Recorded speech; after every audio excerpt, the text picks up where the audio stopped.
Incredibly black and extremely eccentric in Eugene, Oregon. Post-show brunch, talking at Eugene on a gun, So goes to error, para, push in. So like an envelope filter before we cuss out that we get fortune. Then continue to prattle on like, oh, this is the next mayor, Copa College town, ayy, where they're playing nurture ceilings, outrage farms. Even the parking ticket was organically sold, Lord. Spent the $50. My name is Rhys Langston, and I'm from Los Angeles, California. I'm a rapper, singer, and multi-instrumentalist. I'm also a visual artist and a writer. How I describe my music to a listener who hasn't heard me before would be, it's kind of like all the styles of rap you can think of, and then some. Definitely like a lyrical finesse and approach that incorporates a lot of different influences into all those styles. It's like anything goes kind of situation. I would describe my technique in rap in maybe an alternative sensibility and experimental sensibility. Some have called it art rap. I think that can be a designation for it, but largely I think it's really looking at where the stylistic evolution of rap has gone and seeing like, okay, where else can it go? Because as an artist, whatever medium I'm working, I really think it's interesting.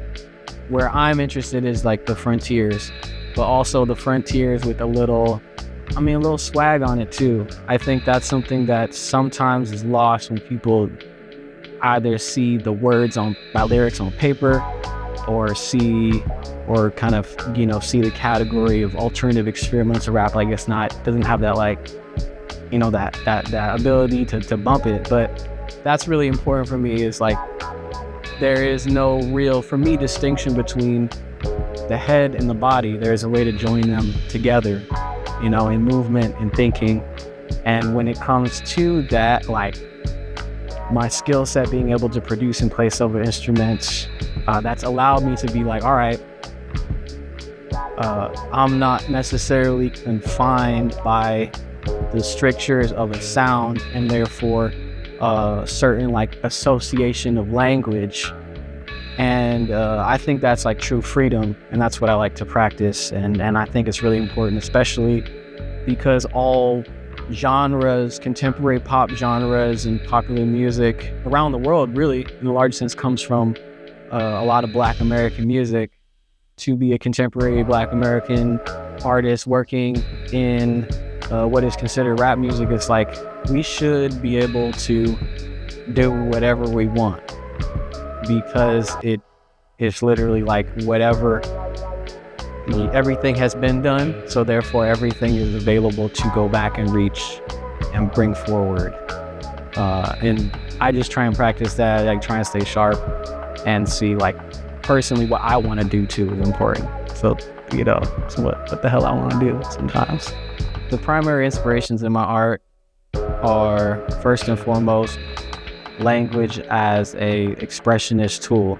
So kind of using sound of words to paint a lot. And instrumentally, there's influence from classic hip hop all the way to alternative music. Thematically, I would say I'm also inspired by, political messaging.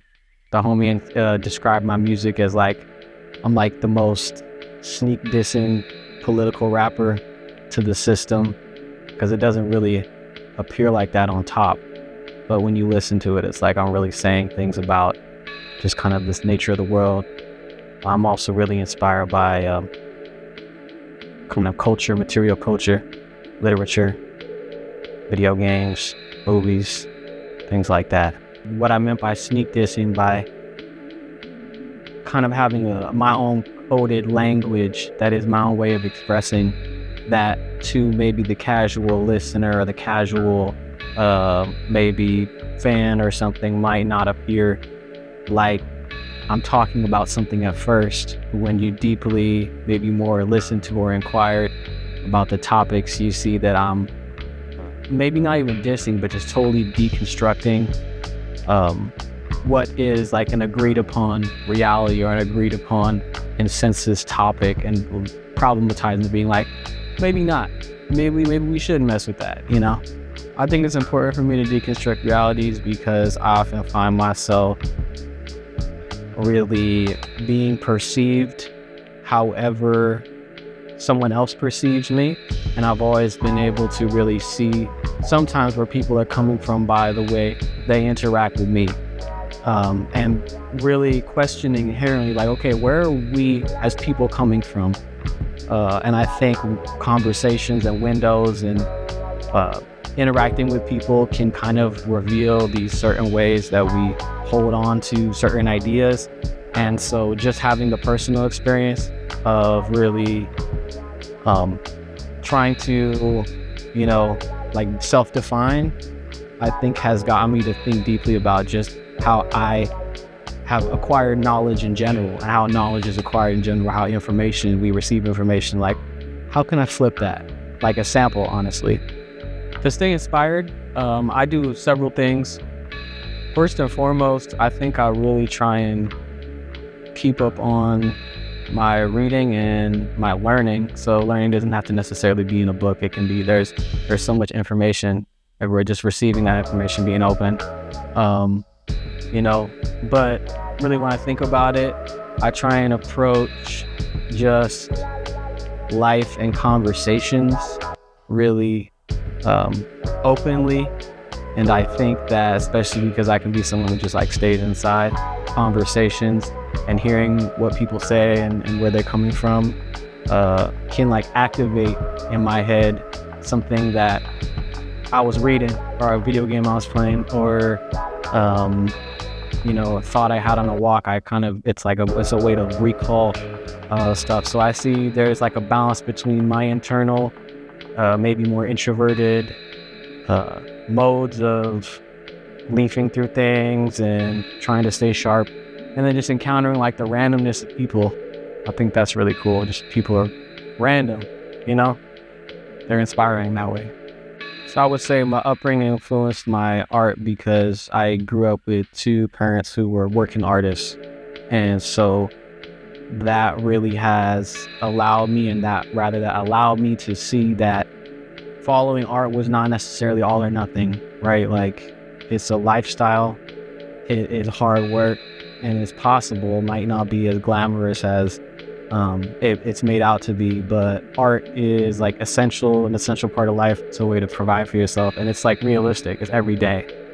And I would say culturally, I feel like I've just really had a critical lens on my personal history, my family's history, my cultural history, and that has influenced me to look deeper into just kind of like words themselves, different concepts that I feel like are kind of taken for granted or assumed to be just like facts.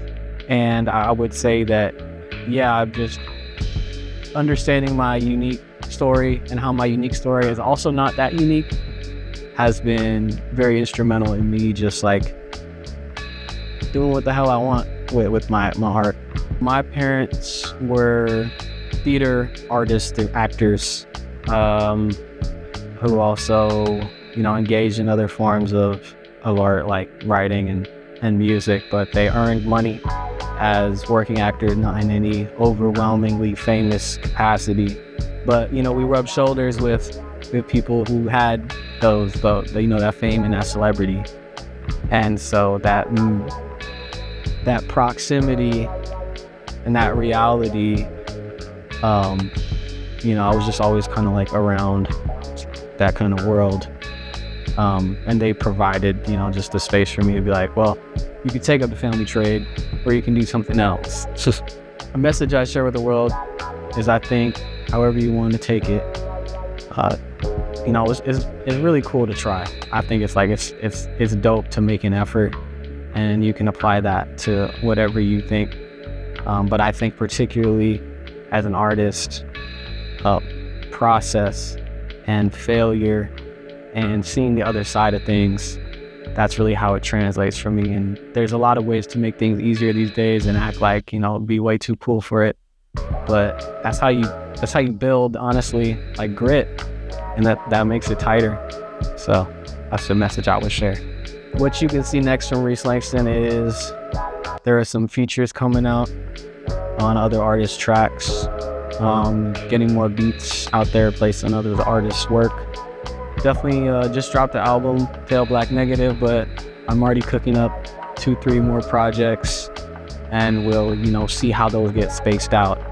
But, catch me live in concert, that's really where the real experience is, so that's what you can expect next from me, and so on and so forth. Yo, this is Rhys Langston, and you're watching Offstage with Okayplayer.